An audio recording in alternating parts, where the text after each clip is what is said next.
Okay, so we're going to have a play with the 747 today. And it's months and months since I last played with the 747.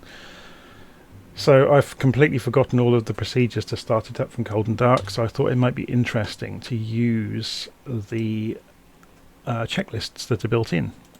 So let's go through the checklists. Battery switch to on. So we can use this and it will highlight where things are to us. So battery on.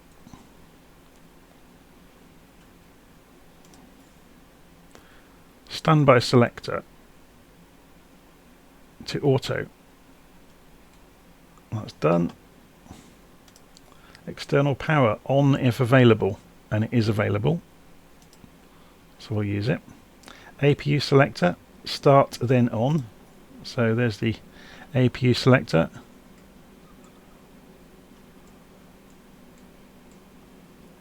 Okay. APU gen switches on when avail lit. So they are here, and they'll come up saying avail soon. So this checklist functionality in Flight Simulator I think is a fantastic way to learn, because obviously it highlights for you where things are, so you're not hunting around looking for labels all over the cockpit. Obviously once you've done this a few times with an aeroplane, you pretty much remember it. Okay, there's avail, on and on. Fuel pumps to on. So where are the fuel pumps? Oh, there's lots of them. This is going to be a ridiculously short flight, by the way, otherwise we'll be sat here for 8 hours while we do an international flight, which of course the 747 can do. Beacon light to on, and it's down here. So we'll say both. And then go to the starting engine page, thrust levers to idle. So yes, they are idle, and I can confirm I can move them independently. I've only got 2 throttles, so I'm controlling left and right engine with each throttle. APU bleed to on. So APU bleed is up overhead, and a similar layout to the 737, but not quite the same, so that's already on. Engine bleed air switches to on. Engine 4 start switch, go pull it. So, okay, where is it showing us that?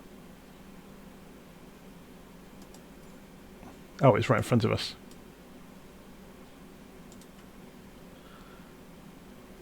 Then the fuel control switch to run.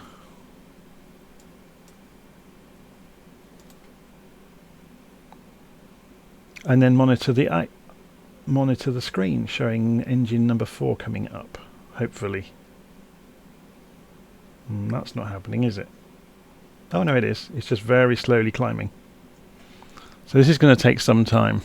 I wonder if this simulator has a problem with... Oh, it's paused. Great. So if I come up here, I wonder if this simulator has a problem with me opening all of them at once. I wonder if it's realistic enough to stop that from happening.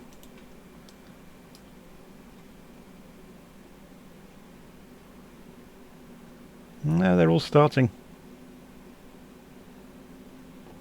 Okay, so after starting the engines, APU comes off and the lights go on.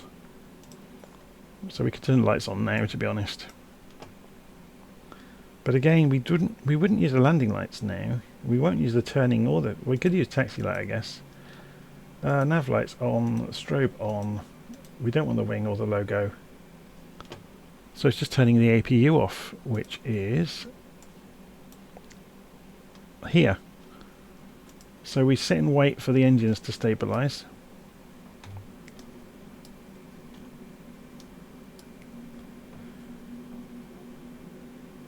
So obviously this is a simplified version of the 747. This is the stock version that comes with the simulator. And the engines have stabilized, so we can go back up to the APU master switch, which was up above our head up here. Turn the APU off. Obviously these lights will go out for the external. We can turn off external power now as well. And we're pretty much good to go, as far as I can see. So let's just click on the yoke to get it out of the way. If we go to position initialization, we are at Liverpool Airport, John Lennon Airport, EGGP. So EGGP, and we plug that in. It's so long since I've used a Boeing style MCDU, or sorry, FMC in Boeing, isn't it? Let's just move our camera slightly. So we can pick up the GPS position into the scratch pad, and we can insert it into the IRS position, and that's done that. We can go to the route page, and we see this should have the reference airports already in the scratch pad. So it's EGGP, wasn't it? EGGP to Heathrow, EGGP to EGGL. Or is it EGLL? I can never remember. EGLL. EGLL for Heathrow. And is it going to accept that? There it goes. So we now go to the performance page. We're going to put in a cruise altitude of, what did I say, 18,000 feet. We should just about have enough time to get there and then come back down again. Cost index, we'll go for 99. Reserves, 5. £5, 5,000. Whoops. Oh, maybe that does mean thousands. Thrust limit, so that's all pre-calculated. The takeoff data, we want 5-degree flaps for takeoff. We don't want to put 5,005 or 50,005 even. 5 degrees flaps for takeoff. Will it pre-calculate? Yes, it will pre-calculate our rotate, so 180 knots rotate.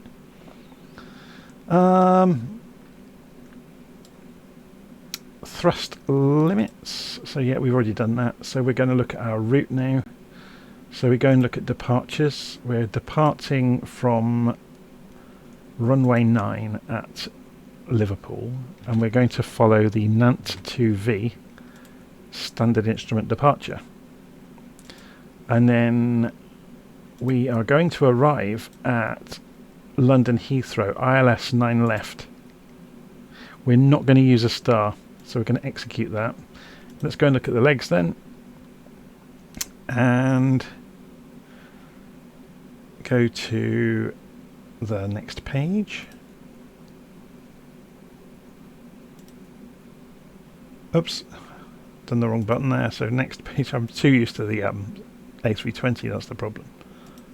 So I'm just seeing where the jump is. So there's in between the end of our standard instrument departure and the beginning of the ILS for London Heathrow. So we're only travelling 160 miles. It's a very small flight. 170 miles even. So Nancy and Big. So in between Nancy and Big, I want to put Compton just to have somewhere to go en route. So we'll put in CPT and insert it on top of Big and see if this works. This is a stock aeroplane. I'm wondering if it will work or not. Is it going to let us do it?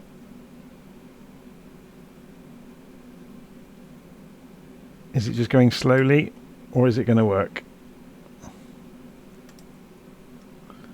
Next page. It hasn't done it, has it?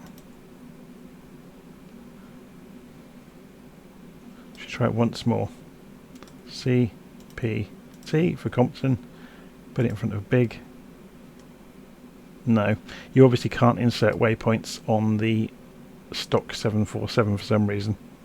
I wonder if it will take a GPS waypoint instead. So all I'm trying to do is straighten up the approach. So Norrie, let's try that instead. Add waypoint Norrie. Delete that. So after Nancy, we want to go to Norrie. N-O-R-R-Y.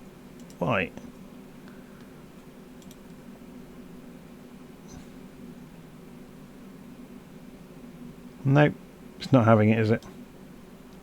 Okay, we'll forget about that. We'll just fly direct, and we'll just have to be mindful of that when we come into the approach for Heathrow.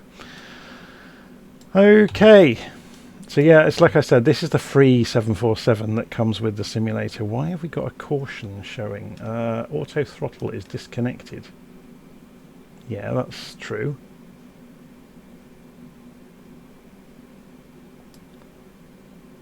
So throttle's over here, look. Thrust mode, speed mode.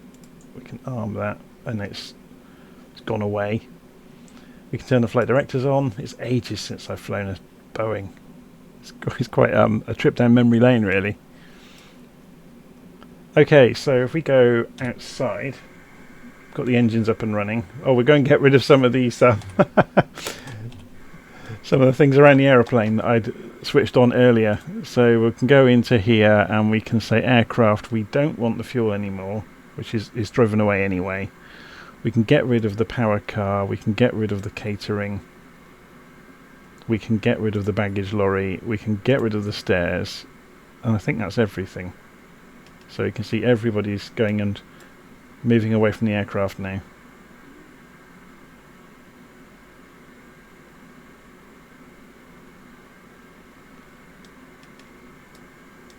So will the doors close of their own accord? Yes, they will. That's rather nice. I wonder if anyone's ever fallen out of one of the doors. Presumably there's safety procedures around opening them. That's a hell of a long way to fall, isn't it? You break your legs.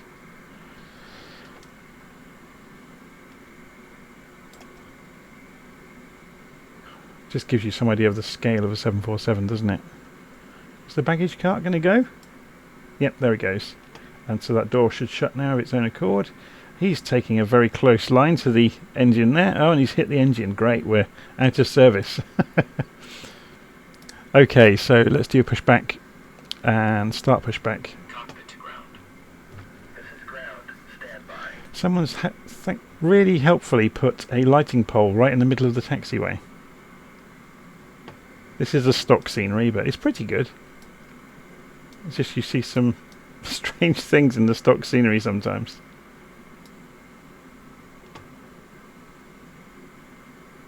So as soon as the truck is connected, we'll get some instruction to push back. Well, it may not have to. Actually, no, this is only a stock aircraft, so it's just going to be very simple pushback procedures. So we'll come off the parking brake. Okay, sir. The bypass pin is installed. All doors and hatches. Oh, it is going to do it. Ground equipment is removed. Please set parking brakes. Okay, we've done that. The parking brakes are set. You may lift. Parking brake set. Lifting the aircraft. So you can see the nose coming up. Standing by for pushback. So now we can say we want to go backwards. Cockpit to ground. Go ahead. We are cleared for start and push. Parking brake set. Obviously, I've started the engines already. Okay. Cleared for push. Normally, you would do the engine start during the pushback. So we can release the parking brake ourselves rather than using the button. Commencing pushback. You can start the engines in sequence. It will start in the sequence. And we can... Ooh, we want to go the other way. Should we go and run these guys over? That's one of them dead. If we get it right, we can get both of them. There we go, that's two of them. So we're just going to push out onto the yellow line over here. We can speed this up.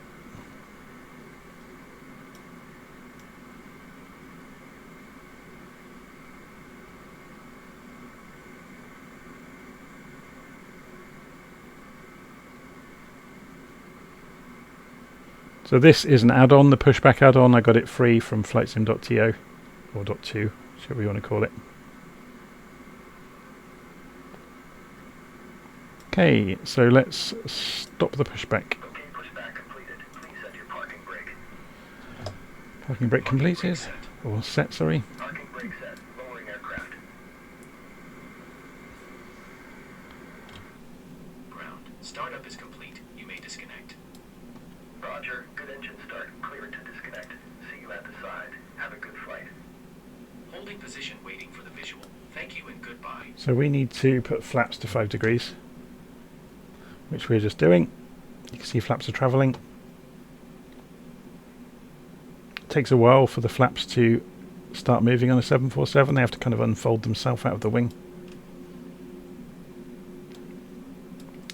So let's remind ourselves how the master control panel works for a Boeing. We can set a runway direction. We're actually going to use LNAV mode, which we can preset. We're going to have an auto throttle. We're going to go to 18,000 feet, so we'll do that straight off the takeoff. It doesn't really matter for our purposes today. So we roll the target altitude for the MCP to 18,000. We set a vertical speed of how to get there, so we'll set that to 2,500, for example.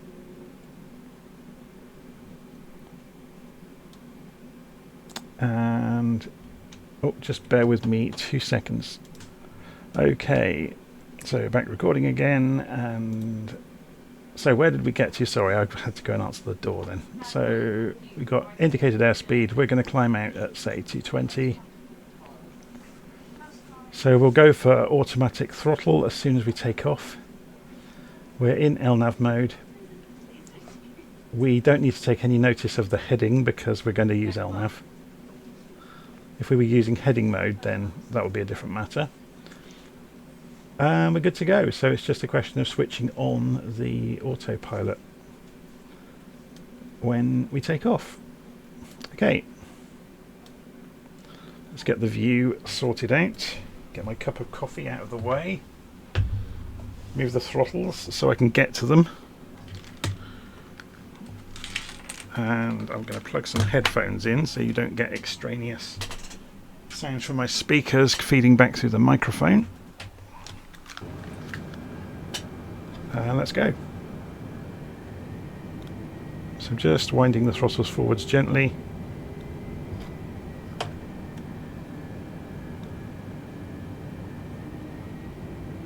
And we're rolling.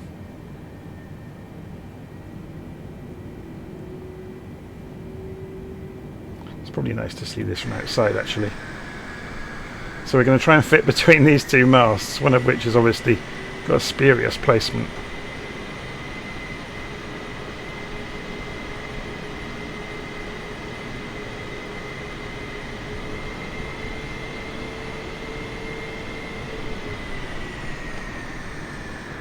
There's no way we're going to fit through there, so we're just going to ignore that mast.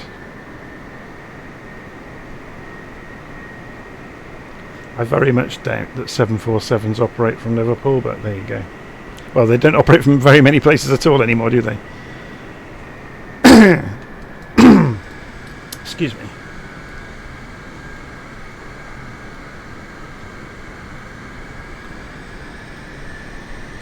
So basically taxiing is pretty much a walking pace affair, otherwise you end up skidding all over the place.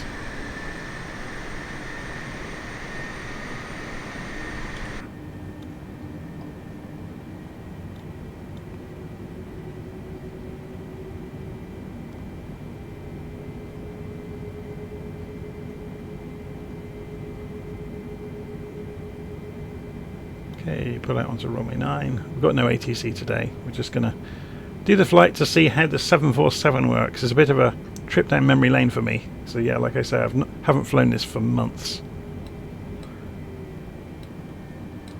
I've done some fun flights at places like LaGuardia with it, doing the expressway approach, but other than that I really haven't flown it.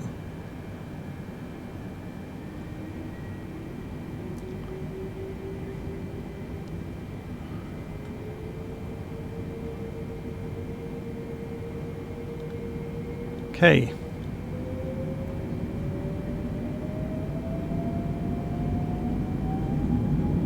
Full throttle.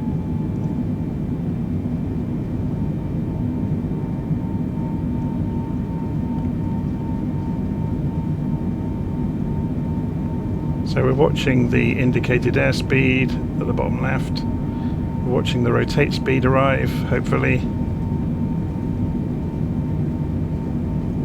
Going to be close to the end of the runway, aren't we? V1. And rotate. And we're up. And gear up. flaps up. And autopilot on. And auto throttle on. Is it going to engage it?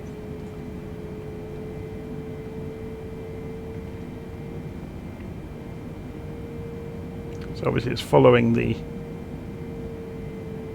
standard instrument departure at the moment, isn't it? Which is not being displayed, bizarrely.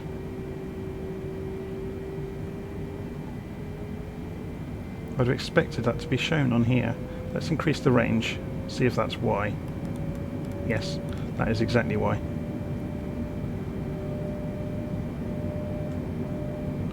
So we'll go for 250 knots now.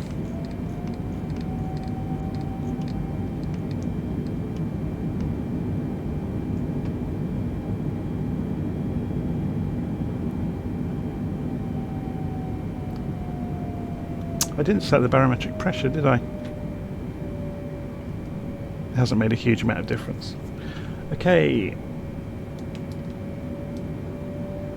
So you're very much learning as I do. Having not flown this for so long, it's kind of a bit of a shock to the system.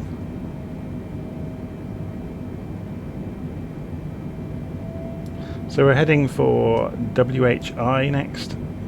3,500 is our target altitude. We've got there early, doesn't matter. It's above 3,500, so that's absolutely fine.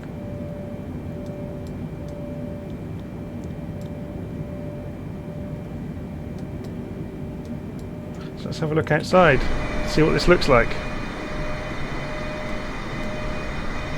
So there's Liverpool Airport over there. There's the Mersey.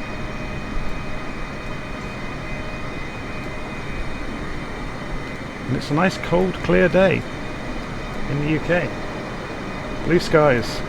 Doesn't happen very often.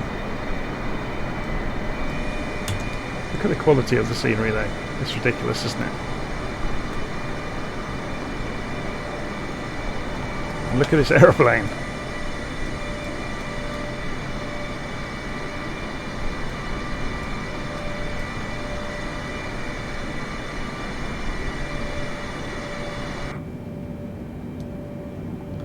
Okay.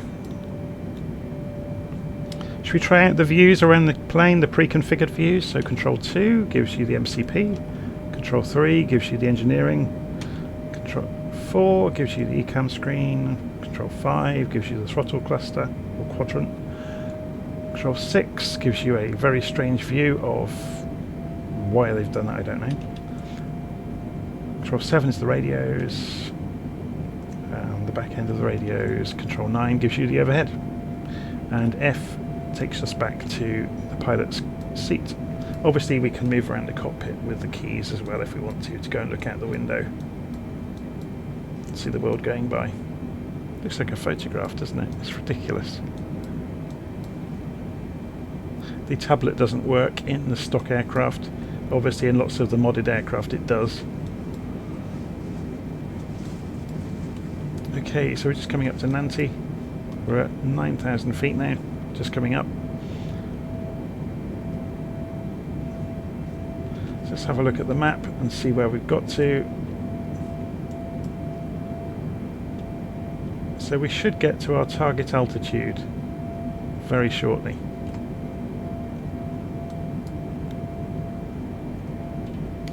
Increase speed. Once we get through 10,000 feet we can also set the barometric pressure to standard, which we can do by pressing this. Is it going to work? Interesting. I'd imagined that was going to change the symbology there, but it hasn't.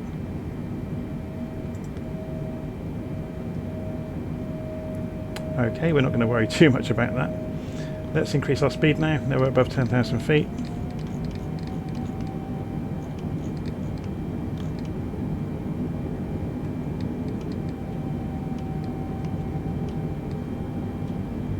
Let's go for, let's see how fast this thing can go. 320 knots.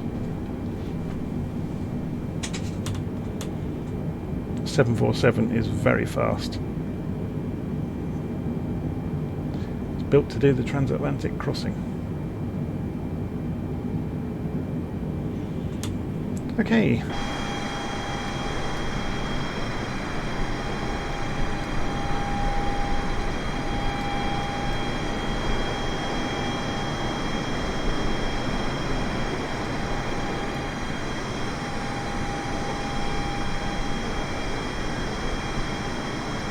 Looks like movie footage, doesn't it?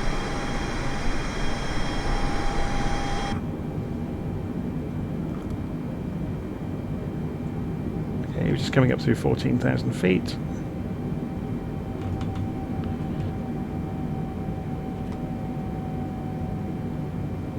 And it would appear we are not following the plan we thought we were. So we're heading towards...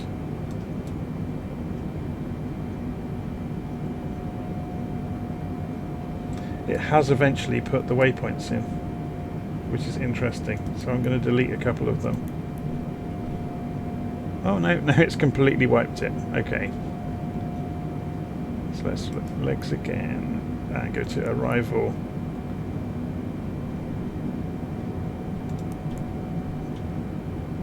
See if it will program it back in. Nancy arrivals.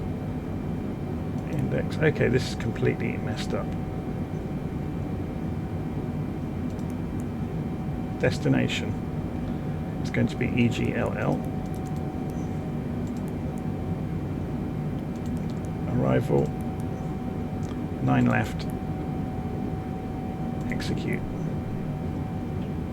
Legs. And we've got our legs back.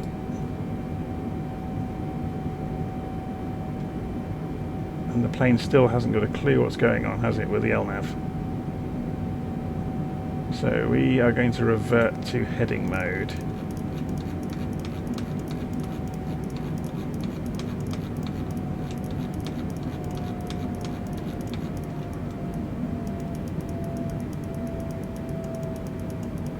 When we finish turning this knob in the slowest possible manner, because the simulator removed the acceleration from the controls. So as you can see, the stock 747 still has all the problems it used to have in terms of navigation. So we're at 18,000 feet now.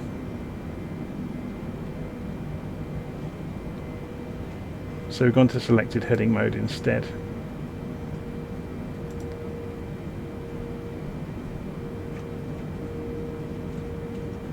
Let's increase the range on this thing.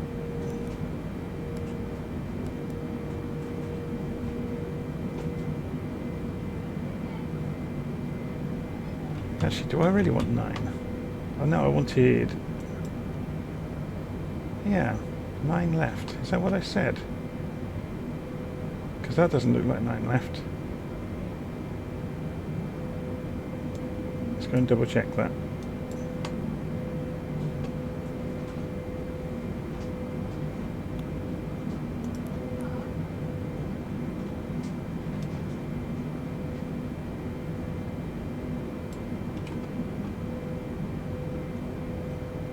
Yeah, this has got exactly the wrong runway, so we want to go 152 degrees. Let's ignore what the systems in the aeroplane are telling us.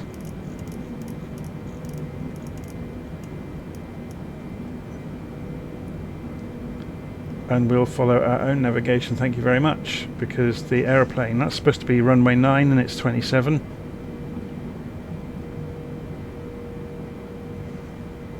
It's a bit of a howler for the sim, isn't it? I guess you can just say the 747 isn't up to much. Okay, let's not worry too much about that.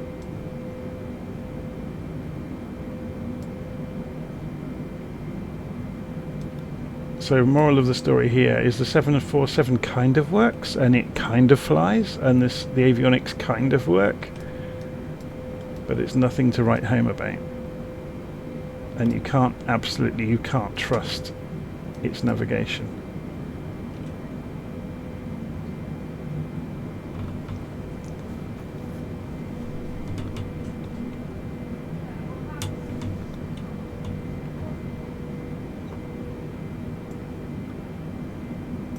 Okay, so if we were to put some range rings on here, it tells us, yeah, this is 100 miles, but we're only at half the height we would normally be, so if we were descending, we're looking at 50 miles from 18,000 to get back down. So that's absolutely fine. This is just a waiting game now. I would rather... Oh, I've got hiccups now. I'd rather have a bit more of an angle to come in. So the wrong way, we've got 40 knot crosswind is what isn't helping us. It's pushing us back towards the airfield instead of letting us have a turning angle to get in. So it's a windy day. Okay, so we're going to have to use ILS and forget about GPS navigation because this is all over the place. So 110.30. Let's go and have a look down here and go into nav radios. And 110.30, it's got that correct. It hasn't got the course correct though. It's going to be 89 degrees, but I don't know if that really matters because it's a localizer. It will disregard the course.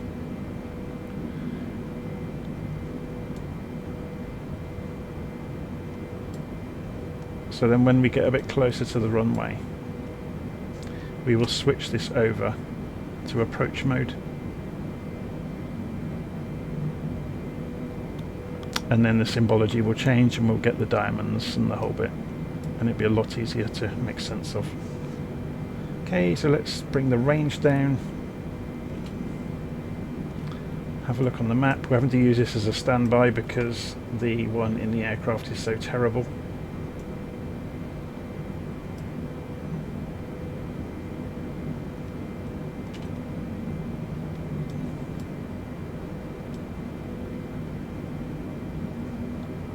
So there's our main bank of switches for the landing lights when we get closer. And we'll see how we go.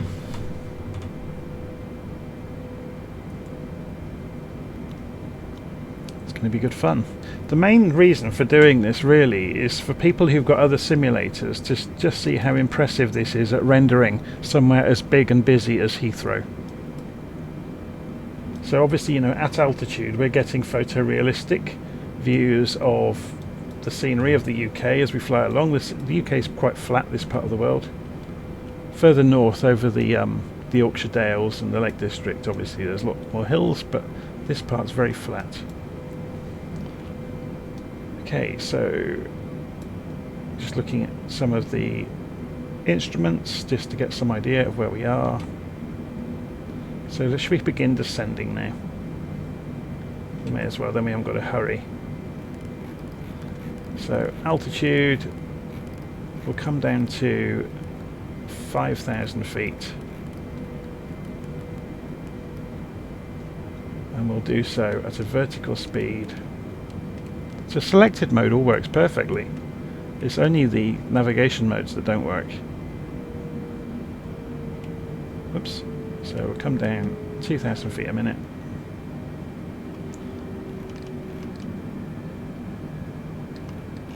We'll get the speed down to 300.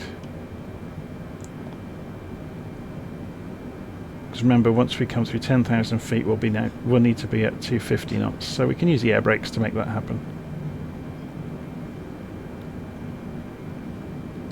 So let's go for 250 now and just let it coast back to that speed before it spins the engines up again.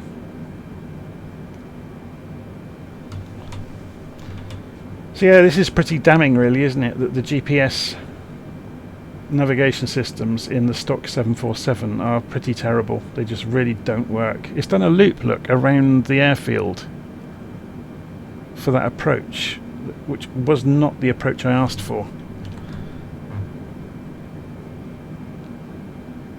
Oh, although I suppose I hadn't told it one. So it's thinking, okay, if you're going to go for 9, we'll actually fly you around the back of the airfield to get in. That's what the game it was playing. So maybe it wasn't so stupid after all. But we're coming in more direct. So we're pretending to be given vectors, I guess. So let's come down a bit more steeply. And check the air brakes out.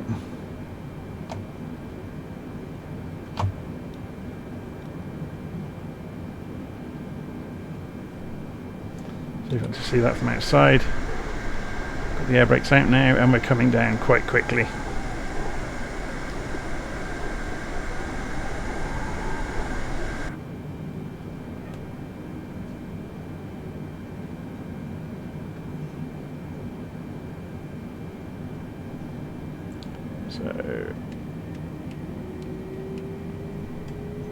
So we can come off the air brake slowly to give the engines a chance to not over accelerate us.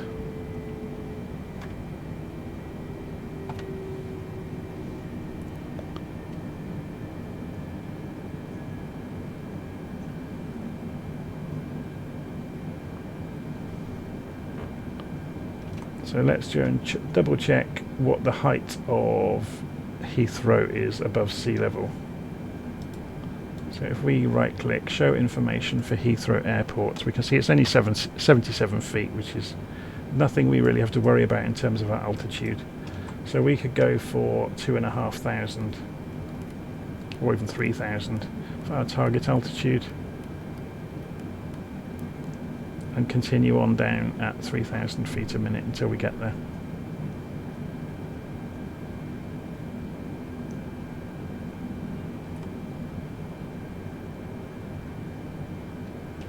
Still quite some way out, actually.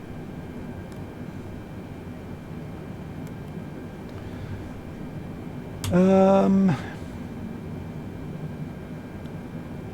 you can see the speed is slowly bleeding off, which is perfect. We're just coming up to 10,000 feet now.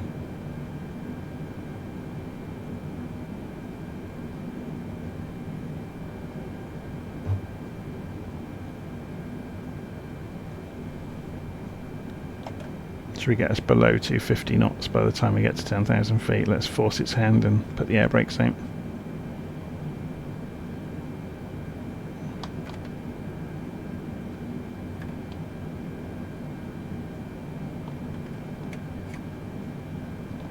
Yeah, the plane wants to try and accelerate at the moment.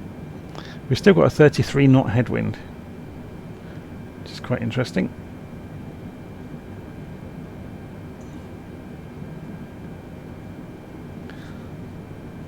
So once we arrive down here, we'll turn the mode on the display to approach, so we'll be able to get a visualization of our position in regards to the glide slope, and we may even be able to use approach mode. We'll see.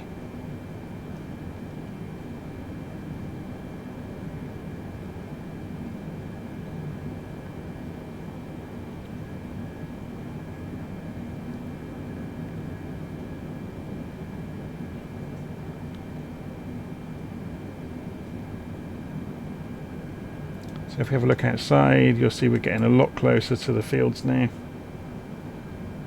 Slowly coming down. Let's have a look from outside the aeroplane.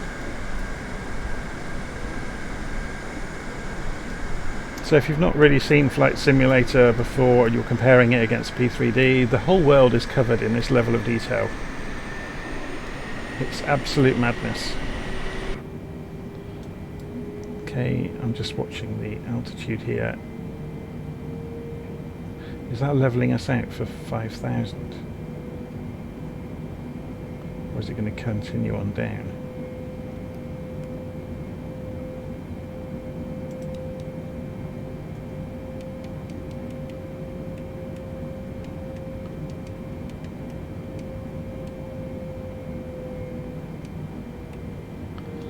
Okay.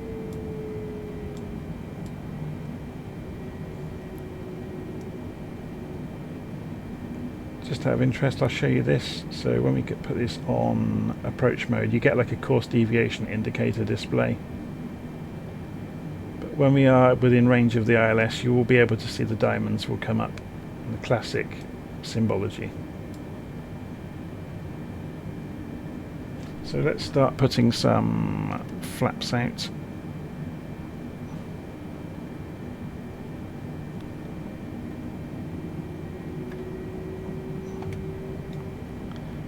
and slow ourselves down.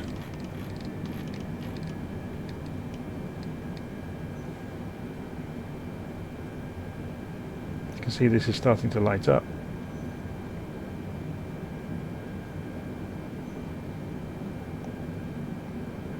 So remember, we need to turn left.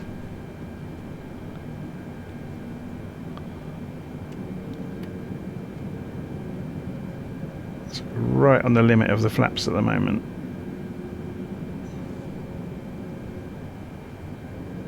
Which is fine.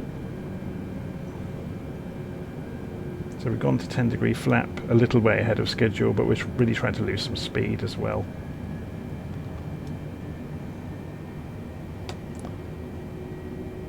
Should be able to see Heathrow out to our side soon.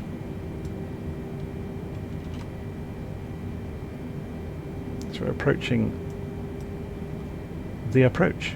So the ILS feathers don't start until right over here, so we've got some way to go yet. It's just nice to take your time and watch the scenery flashing past, isn't it? See how the aeroplane behaves with the various modes.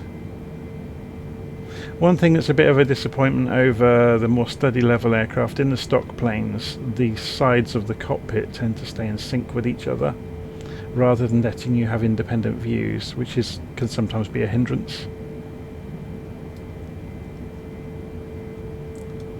But if you've heard horror stories about the 747, yes, they are true.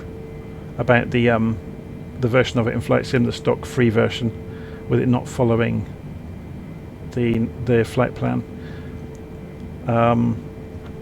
If you use selected mode though on the heading and the altitudes and things like that, it's fine.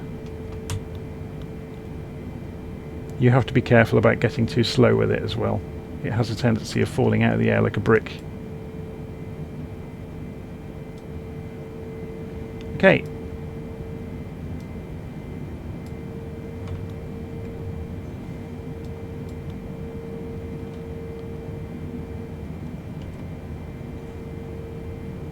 As soon as we've made the turn towards Heathrow, we will drop the gear.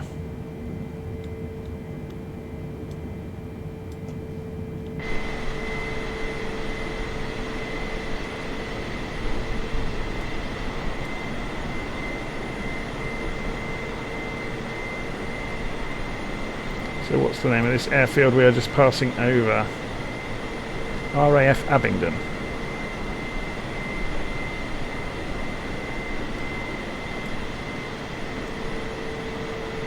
Wonder what's buried under there then.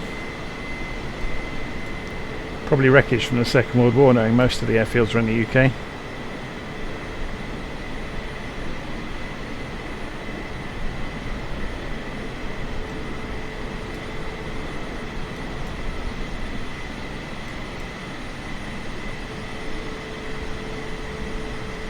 The one saving grace of the 747 is because it's so big and heavy, it doesn't get thrown around by turbulence very easily.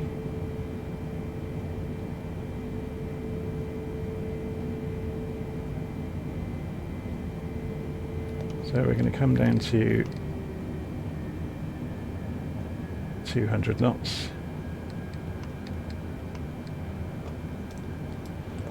So the one thing you will learn about flying the big jets is you have to do things in plenty of time. You can't really hurry. Or you tend to come off worse if you try and hurry. So we're going to turn to 90 degrees in a few moments.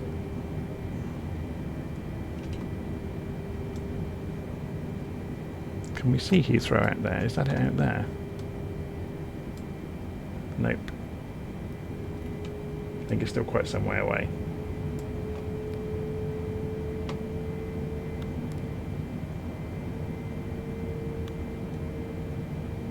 So yeah, it's 40 miles away yet. Just looking at the map, or 35.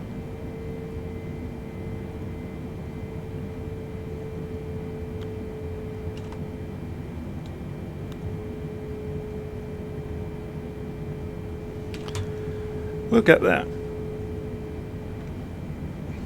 Again, it's like I said, it's just a question of not reacting in a hurry to anything.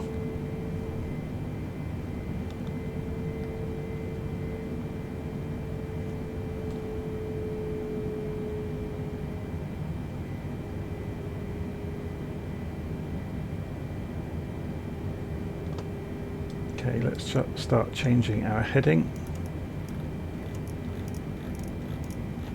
So if we go to 125 degrees,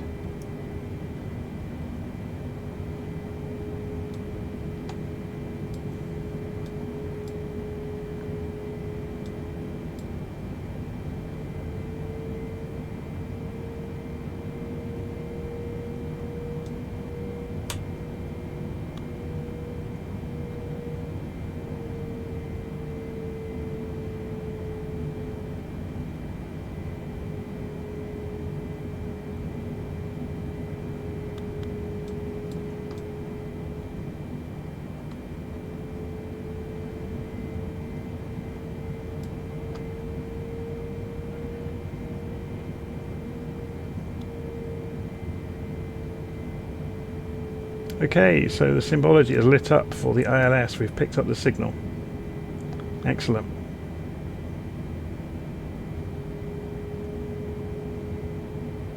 We don't have a glide slope yet, but we do have the localizer. 2500.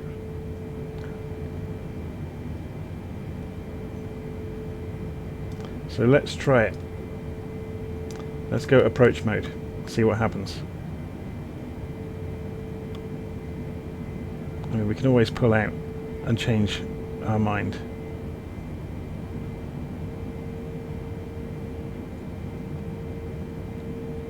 Okay, this is not hopeful, is it? It's had a complete and utter nightmare. Okay, taking manual control.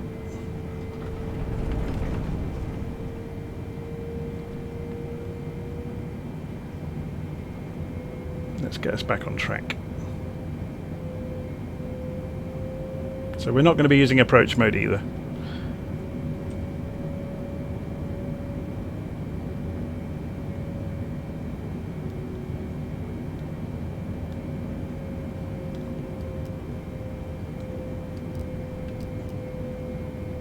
Just trimming the nose. Let's get rid of this warning.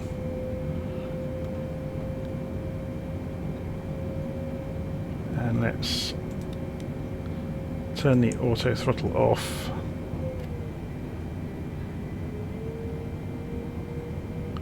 So it's just re-establishing where the throttle should be. Let's get the view straightened up.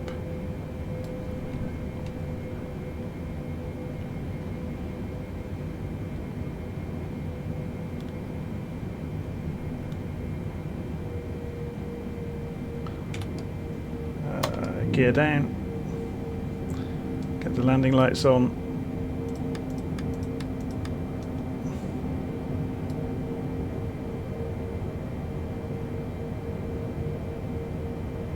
We can see the beginnings of the diamond starting to appear for the approach.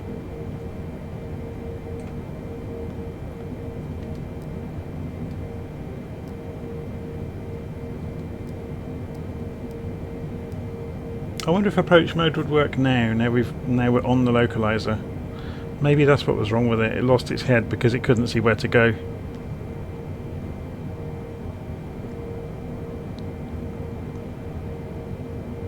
We'll fly in by hand. I don't mind.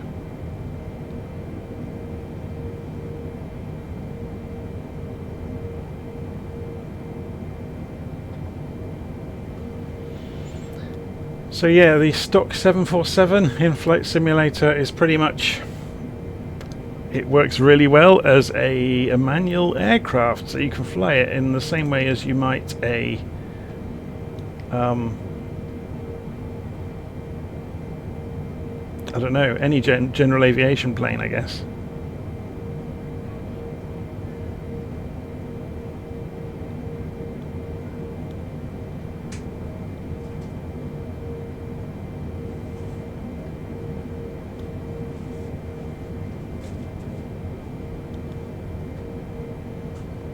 Still got a 30 knot crosswind. It's a bit scary, really.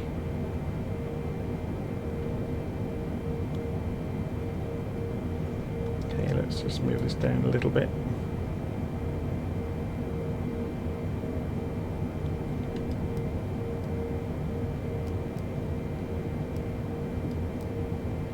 So we can see Heathrow out in front of us. It's out over here. We're going to be landing down the left side of it. Move the mouse out of the way.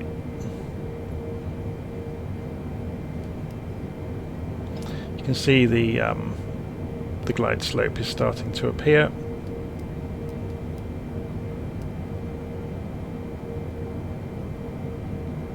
So thankfully the 747 is actually quite easy to control by hand.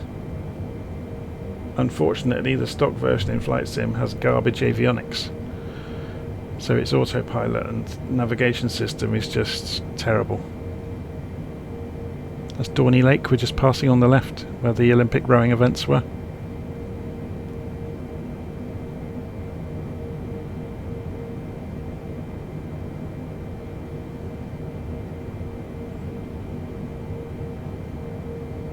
Okay, so the real takeaway from this is going to be the appearance of and how smooth the simulator remains, drawing the complexity of Heathrow on our approach.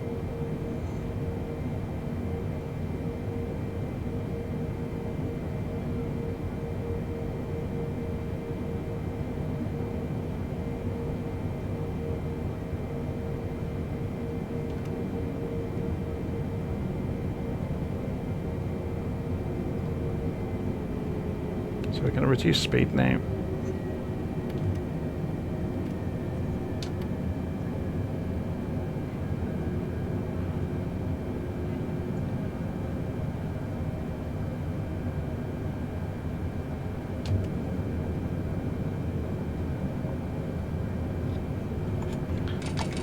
Yeah, we're overspeeding slightly. Just take care of that with some air brakes. You can see Windsor Castle below us. 2500. So have we got enough time to have a look out and see Windsor Castle go past?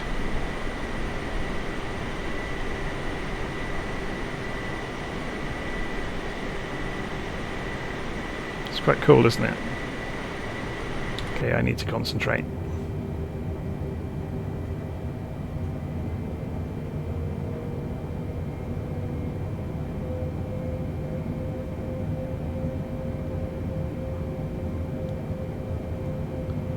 So what we're looking at here is the line here, which tells us if we're on the center line, and the diamond here, which tells us this does the same on the center line, and the diamond, which tells us if we're in the correct place vertically in the sky. And we're balancing that against the indicated airspeed as well. So we're at full flaps now. Get rid of the air brakes.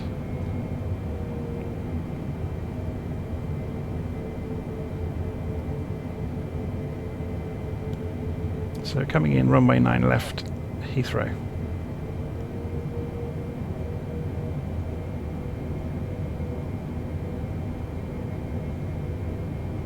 There's something in just ahead of us. You can see his nav lights.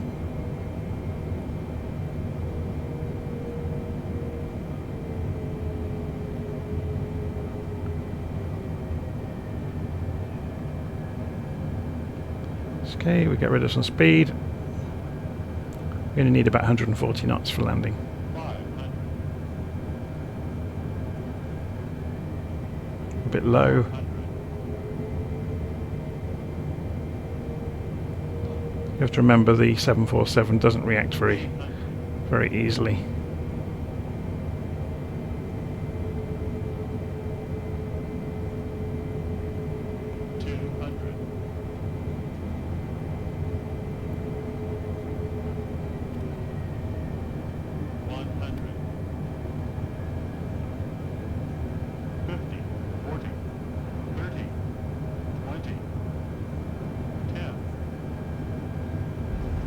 And we're down.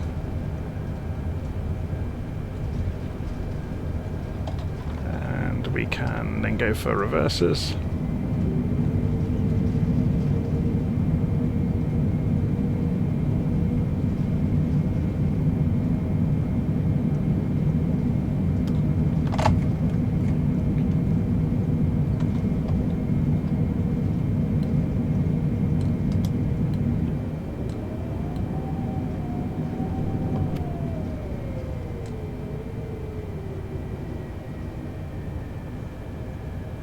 So yeah, my throttle mappings leave something to be desired. I was having to hunt around then to find the reversers.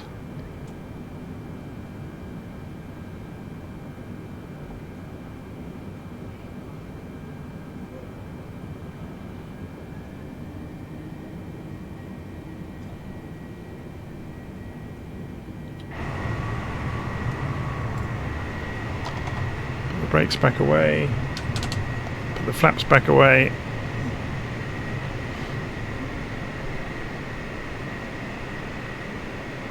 And we'll go and find somewhere to park.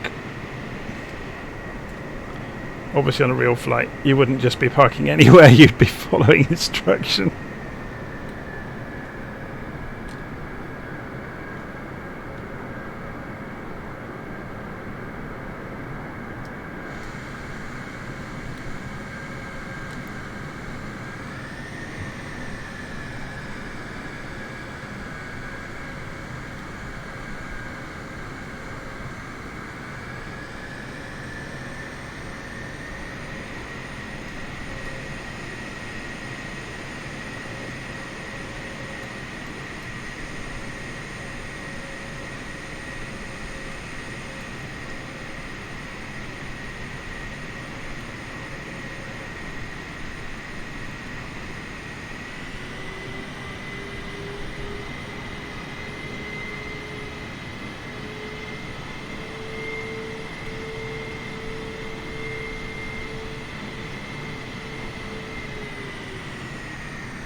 Okay, so we just roll up to the stops.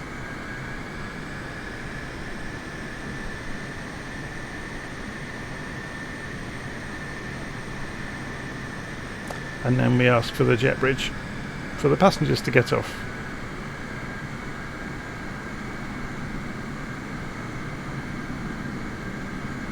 So we'll stop there. And wheel brakes.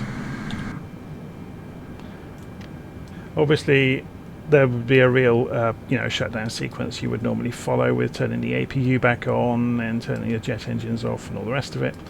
Just for the purposes of us today, what we're going to do is pull open this nice dialogue, and we can say, can we have the jetway please? And you can see it will go and connect to the aircraft, which is quite cool.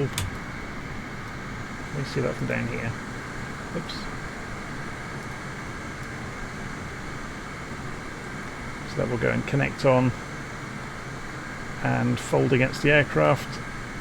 Obviously we can get the rest of the crew out as well at this point, so we can say, yeah, we'll have some fuel and some power and some catering and some stairs, and actually we don't need stairs, do we? And the baggage truck please. So then all the doors will open. Obviously we should have switched the engines off by now to avoid sucking bags into the engines and handlers and stuff, but there you go. So we are at Heathrow Airport, and you can see how many million polygons is this throwing around per second to be able to draw this. It's absolutely insane.